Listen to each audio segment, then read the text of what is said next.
পড়তে থাকি আস্তাগফিরুল্লাহ, আর এর বদৌলতে আল্লাহ আমারে মুস্তাজাবুদ দাওয়া বানিয়ে দিয়েছে। আহমদ ইবনে হাম্বল তো অবাক, আনতা মুস্তাজাবুদ দাওয়া, তুমি মুস্তাজাবুদ দাওয়া, রুটিওয়ালা। আমি এত বছর হাদিস পড়াই, আমিও তো মুস্তাজাবুদ দাওয়া না, আর তুমি রুটি বেচো বাজারে, তুমি মুস্তাজাবুদ দাওয়া, তুমি দোয়া করলে সব কবুল হয়ে যায়। যুবক বলে, নাম আনা মুস্তাজাবুদ দাওয়া, আমি আমার জীবনে যত দোয়া করেছি কবুল করে নিয়েছে কে?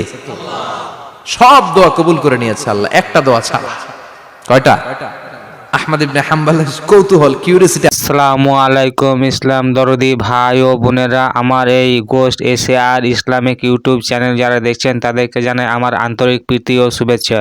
তো আজকে মৌলানা মিজানুর রহমান আজহারি হুজুর, সেই হুজুরের মুখ থেকে আমরা শুনে নেব যে এমন কিছু জিকির রয়েছে বা এমন কিছু দোয়া রয়েছে যে দোয়াগুলো পাঠ করলে পরে আমাদের অনেক উপকার হবে। তো এমন একটি দোয়া হুজুরের মুখ থেকে আমরা শুনে নেব, সেই দোয়াটি পড়ে কেউ যদি রাত্রে ঘুম হয় এবং ঘুমন্ত অবস্থায় যদি তার মৃত্যু হয়, তাহলে তে বিনা হিসাবে কিন্তু জান্নাতে প্রবেশ করবে। তো এমন কোন সেই দোয়া আমরা আজহারি হুজুরের মুখ থেকে শুনে নেব। তো চলুন আর দেরি না করে আমরা আজহারি হুজুরের সেই বক্তব্যকে শুনবো এবং আমল করার চেষ্টা করব ইনশাআল্লাহ। শীতের রাত, উনি মাগরিবের নামাজ, এশারের নামাজ পড়ে একটা মসজিদে শুয়ে পড়লেন, আর শুয়ে শুয়ে হাদিস পড়তেছেন। কি পড়তেছেন? কথা বলেন। আর মনে মনে ভাবলেন, রাতটা মসজিদে কাটায় দেই, ফজরের নামাজ পড়ে আবার বেরোবো। কিন্তু দারোয়ান এসে বলে, মসজিদে থাকতে পারবেন না, ওঠেন। দারোয়ান আছে না? কথা কন। আহমদ ইবনে হাম্বল বললেন, আমি শুধু রাতটা থাকতে চাই, আমি তো ফজরেরও মুসল্লি, ফজর নামাজ পড়বো তো এই মসজিদে, আমার থাকতে দাও। দারোয়ান তো দেয় না, কেন? মসজিদে থাকার জায়গা না, জান মিয়া। উনি যে আহমদ ইবনে হাম্বল এটা চিনে নাই, থাকতে দেয় না। কি করবে এখন? উনি কাঁথা গুছিয়ে হাদিসের কিতাব নিয়ে, কাঁধের মধ্যে ব্যাগ নিয়ে মসজিদ থেকে বেরোয় গেলেন। কি আর করবেন, প্রচন্ড শীত, আর কাঁপতেছেন, বুড়ো মানুষ। পথিমধ্যে দেখলেন বাজার। বাজার একজন খাব্বাজ, শাবুন খাব্বাজ, যুবক রুটি বিক্রেতা। সে রুটি বিক্রি করে, চুলার মধ্যে রুটি সেকে। সে যে সালাম দিল, আসসালামু আলাইকুম। যুবক বলে, ওয়ালাইকুম আসসালাম। আহমদ ইবনে হাম্বল বলে, যুবক, আমার যাওয়ার জায়গা নেই, সফরে বেরিয়েছি, খুব শীতে কষ্ট পাচ্ছি, রাতে যদি তোমার এই চুলা থেকে একটু আগুন পোহাই, কোনো সমস্যা? যুবক বলে, না না, সমস্যা না, আহলান ওয়া সাহলান, খোশ আমদেদ, আসেন আসেন, আপনি আগুন পোহাইলে আমার সমস্যা কি? সুবহানাল্লাহ পড়েন। আল্লাহ শুকরিয়া করে উনি বসলেন আর আগুন পোহাচ্ছেন। আর খেয়াল করলেন, যুবক রুটি বানায় আর পড়ে আস্তাগফিরুল্লাহ, রুটির দলা বানায় পড়ে আস্তাগফিরুল্লাহ, খামির বানায় আর পড়ে আস্তাগফিরুল্লাহ, রুটি নিয়ে উনুনের ভিতরে, চুলার ভিতরে সেকা দেয় আর পড়ে আস্তাগফিরুল্লাহ। দোকানদারের কাছে কেউ আসলেই সে রুটি দেয় আর পড়ে আস্তাগফিরুল্লাহ। ক্রেতার কাছ থেকে টাকা নিয়ে ক্যাশ বক্সে রাখে আর কি পড়ে? আবার রুটি বানানো শুরু করে আর কি পড়ে? খালি এইটাই পড়তেছে। ইমাম আহমদ ইবনে হাম্বল তো অবাক, কিরে এটা আবার কেমন যুবক, খালি আস্তাগফিরুল্লাহ। উনি প্রশ্ন করলেন, যুবক, ঘটনা কি? আসার পর থেকেই তোমার দেখতেছি তুমি রুটি বানাও, রুটি বিক্রি করো আর পড়ো আস্তাগফিরুল্লাহ, মালাকা ইয়া শাবাব। যুবক বলে, আস্তাগফিরুল্লাহ আমার সবচেয়ে বেশি পছন্দের আমল, আমি সব সময় আঠার মতো ইস্তেগফারের সাথে লেগে থাকি আর সব সময় পড়তে থাকি আস্তাগফিরুল্লাহ, আর এর বদৌলতে আল্লাহ আমারে মুস্তাজাবুদ দাওয়া বানিয়ে দিয়েছে। আহমদ ইবনে হাম্বল তো অবাক, আনতা মুস্তাজাবুদ দাওয়া, তুমি মুস্তাজাবুদ দাওয়া, রুটিওয়ালা। আমি এত বছর হাদিস পড়াই, আমিও তো মুস্তাজাবুদ দাওয়া না, আর তুমি রুটি বেচো বাজারে, তুমি মুস্তাজাবুদ দাওয়া, তুমি দোয়া করলে সব কবুল হয়ে যায়। যুবক বলে, নাম আনা মুস্তাজাবুদ দাওয়া, আমি আমার জীবনে যত দোয়া করেছি কবুল করে নিয়েছে কে? সব দোয়া কবুল করে নিয়েছে আল্লাহ, একটা দোয়া ছাড়া। কয়টা? আহমদ ইবনে হাম্বলের কৌতূহল, কিউরিওসিটি আরো বেড়ে গেল। কি? সব দোয়া কবুল হয়েছে, একটা দোয়া ছাড়া। মাযালিকা দুআ ইয়া শাব, কি সেই দোয়া? যুবক এবার বলতে শুরু করলো, আমার জীবনে যে দোয়াটা আল্লাহ কবুল করে নাই, সেটা হচ্ছে আমি আল্লাহর কাছে অনেক চেয়েছি, অনেক দোয়া করেছি, যে আল্লাহ শুনেছি এই জামানার সবচেয়ে বড় মুহাদ্দিস, তার নাম নাকি ইমাম আহমদ ইবনে হাম্বল। আল্লাহ তোমার কাছে আমার চাওয়া, আমি যেন এই ইমাম আহমদ ইবনে হাম্বলরে দেখে মরতে পারি, আমি যেন ইমাম আহমদ ইবনে হাম্বলের হাতে হাত রেখে মুসাফা করতে পারি আর তার কপালে একটা চুমু এঁকে দিতে পারি। আহমদ ইবনে হাম্বল আবেগপ্রবণ হয়ে গেলেন, চোখের পানি ছেড়ে দিলেন, বললেন, যুবক, তোমার এই দোয়াটাও কবুল হয়ে গিয়েছে। আহমদ ইবনে হাম্বলের দেখার সাক্ষাৎ পাওয়ার জন্য আহমদ ইবনে হাম্বলের বাড়িতে তোমার যাওয়ার দরকার নাই। আহমদ ইবনে হাম্বল তোমার দরবারে ছুটে এসেছে। আনা আহমদ ইবনে হাম্বল মুহাদ্দিসুদ দাহর, আমি নিজেই আহমদ ইবনে হাম্বল। যুবক চোখের পানি ছেড়ে দেয়, আহমদ ইবনে হাম্বল চোখের পানি ছেড়ে দেয়। যুবক চিৎকার মেরে ইমাম আহমদ ইবনে হাম্বলকে জড়িয়ে ধরে, হাতে হাত রেখে মুসাফা করে, কপালের মধ্যে চুমু খায় আর আল্লাহর শুকরিয়া করে বলে, ও ইমাম, আসলে এই দোয়াটাও আল্লাহ আজকে কবুল করে নিল। বিশ্বাস হয়? সবসময় ইস্তেগফার পড়লে আপনার দোয়াগুলোর এইভাবে কবুল করে নিবে কে? এই 5টা জিনিস পাবেন সবসময় যদি ইস্তেগফারের সাথে লেগে থাকেন। রাজি আছেন তো? এজন্য বিশ্বনবী সব সময় নামাজে সালাম ফিরানোর পরে পড়তেন আস্তাগফিরুল্লাহ। কি পড়তেন? 3 বার পড়তেন আস্তাগফিরুল্লাহ, আস্তাগফিরুল্লাহ, আস্তাগফিরুল্লাহ। পড়তে রাজি আছেন? ইস্তেগফারের অনেকগুলো আলফাজ আছে, সবচেয়ে ছোট ইস্তেগফার হচ্ছে এটা, আস্তাগফিরুল্লাহ, আস্তাগফিরুল্লাহ। আরো আছে আস্তাগফিরুল্লাহ আল্লাযী লা ইলাহা ইল্লা হুয়াল হাইয়ুল কাইয়্যুম ওয়া আতুবু ইলাইহি। বিশ্বনবী বলেন, এই ইস্তেগফারটা যদি কেউ পড়ে, আত-তাওয়াল্লি মিন ইয়াউমিজ যাহাফ, যুদ্ধের ময়দান থেকে পালিয়ে আসা কবিরা গুনাহ। কি গুনাহ? কাফেরদের সাথে যুদ্ধ। আমি তাগড়া যুবক, তলোয়ার নিয়ে নেমেছি, আমার দেহের 1 ফোঁটা রক্ত থাকা পর্যন্ত আমি যুদ্ধ চালিয়ে যাব, আমি ফিরে আসতে পারবো না। আইনটা কার? ফিরে আসলে কবিরা গুনাহ। বিশ্বনবী বলেন, যুদ্ধের ময়দান থেকে ফিরে এসেছে এরকম কবিরা গুনাহ অবলম্বনকারীও যদি আস্তাগফিরুল্লাহ আল্লাযী লা ইলাহা ইল্লা হুয়াল হাইয়ুল কাইয়্যুম ওয়া আতুবু ইলাইহি পড়ে, ওই কবিরা গুনাহকারীকেও ক্ষমা করে দিবে কে? পড়তে রাজি আছেন তো? আবার সাইয়েদনা আবু বকর বললেন, ইয়া রাসূলুল্লাহ আল্লিমনি দুআআন আদউ বিহি ফি সালাতি, এমন দোয়া আপনি আমারে শিক্ষা দেন যে এই দোয়াটা আমি নামাজে পড়তে পারি। বিশ্বনবী বললেন, পড়ো আল্লাহুম্মা ইন্নী যালামতু নাফসি যুলমান কাসীরান ওয়া লা ইয়াগফিরুয যুনুবা ইল্লা আনতা ফাগফিরলি মাগফিরাতাম মিন ইনদিক ইন্নাকা আনতাল গফুরুর রহিম। সুবহানাল্লাহ পড়েন। এটাও ইস্তেগফার। আমরা এটার বলি দোয়া মাসুরা, সালাম ফেরানোর আগে পড়ি না? যেখানেই ক্ষমা চাওয়ার কথা আছে ওইটারই কি বলে? ইস্তেগফার। আল্লাহুম্মা ইন্নী যালামতু নাফসি, আল্লাহ জুলুম করেছি, যুলমান কাসীরা, অনেক জুলুম।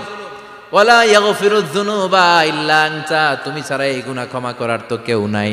ফাগফিরলি মাগফিরাতাম মিন ইনদিক, তোমার দয়ায় আমারে ক্ষমা করে দাও। ইন্নাকা আনতাল গফুরুর রহিম, তুমি হলা ক্ষমাশীল। ঠিক কি না? এটাও ইস্তেগফার, এটাও পড়বেন। আর এই সব ইস্তেগফারের শ্রেষ্ঠ ইস্তেগফারের নাম সাইয়্যিদুল ইস্তেগফার। যত ইস্তেগফার হতে পারে এর মধ্যে সবচেয়ে শ্রেষ্ঠতম ইস্তেগফার নাম কি? কথা কন। বুখারীর বর্ণনা, শাদ্দাদ ইবনে আউস রাদিয়াল্লাহু তাআলা আনহু বর্ণনা করেন, এই সাইয়্যিদুল ইস্তেগফার দিনের বেলা যে পড়বে ওই দিনে মারা গেলে সে জান্নাতি। এই সাইয়্যিদুল ইস্তেগফার রাতের বেলা যে পড়বে ওই রাতে যদি ইন্তেকাল হয় ওই লোকটা জান্নাতি। মুখস্থ আছে না? কার কার মুখস্থ হাত তুলেন। মাশাআল্লাহ, তাবারাকাল্লাহ, মাশাআল্লাহ, মাশাআল্লাহ।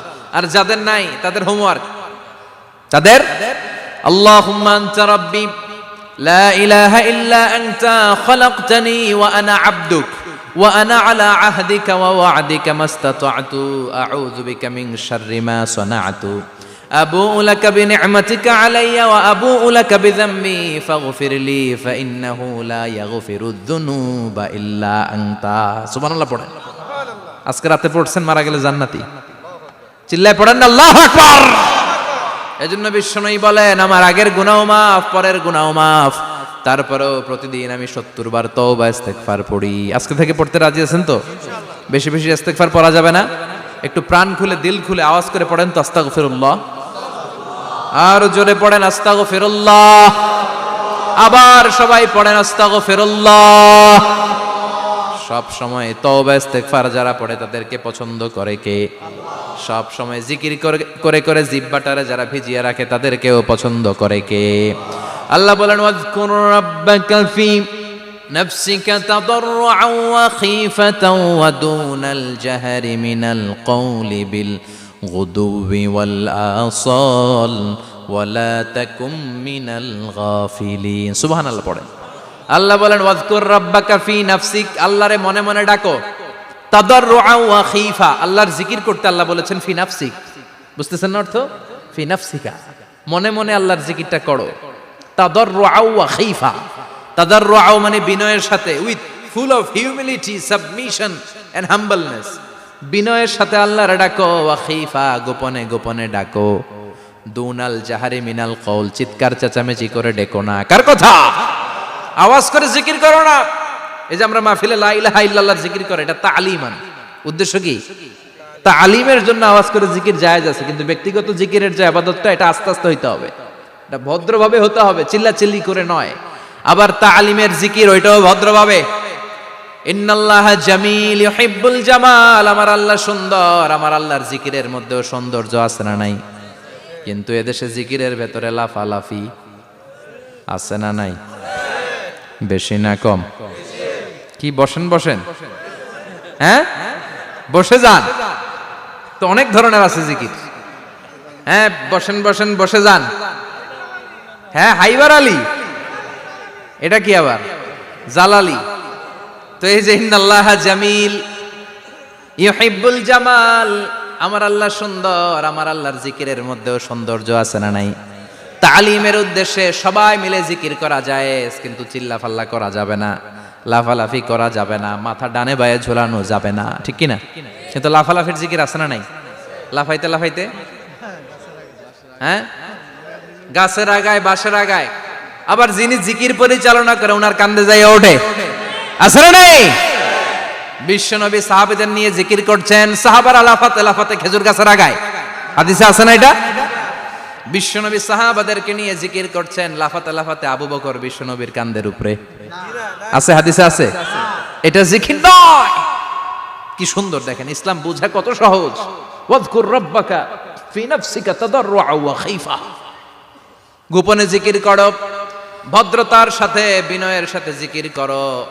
ওয়ালা তাকুম মিনাল গাফিলিন দুনাল জাহারি মিনাল কওল, চিৎকার চেঁচামেচি করে জিকির করো না। যারা চিকফাল দিয়ে হই হই হই হই করে, আছে না? হই হই হই হই হই হইয়ের ভিতরে আল্লাহর নাম আছে। হ্যাঁ এই যে হুই হাই এই স্টাইলের যে জিকির, এটার ভিতরে আমার আল্লাহর নাম আছে? আল্লাহর নাম যদি না থাকে ওইটা জিকির হবে? কথা বলেন। বিশ্বনবী বললেন, খবরদার, চিৎকার চেঁচামেচি করে লাফালাফি করে যারা জিকির করে, এরা মনে করে আল্লাহ কানে শোনে না। কথা বলেন। আপনি গোপনেও আল্লাহর ডাকলে আপনার ডাকে সাড়া দিবে কে?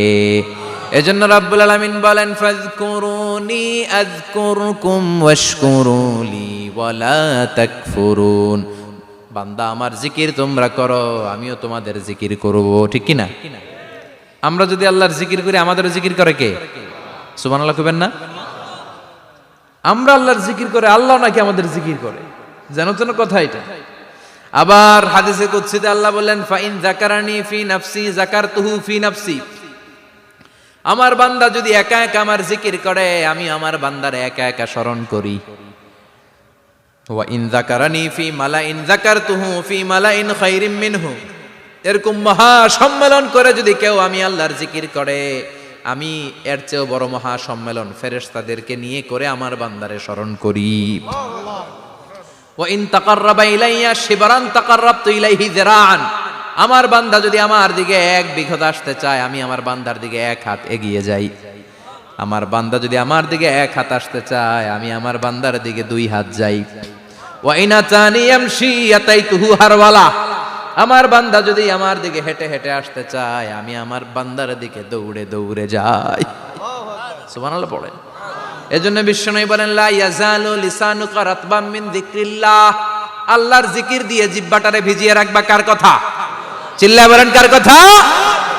সবসময় আল্লাহর জিকির করতে রাজি আছেন তো? সবচেয়ে শ্রেষ্ঠ জিকির বিশ্বনবী বললেন, আফদালু যিকরি লা ইলাহা লা ইলাহা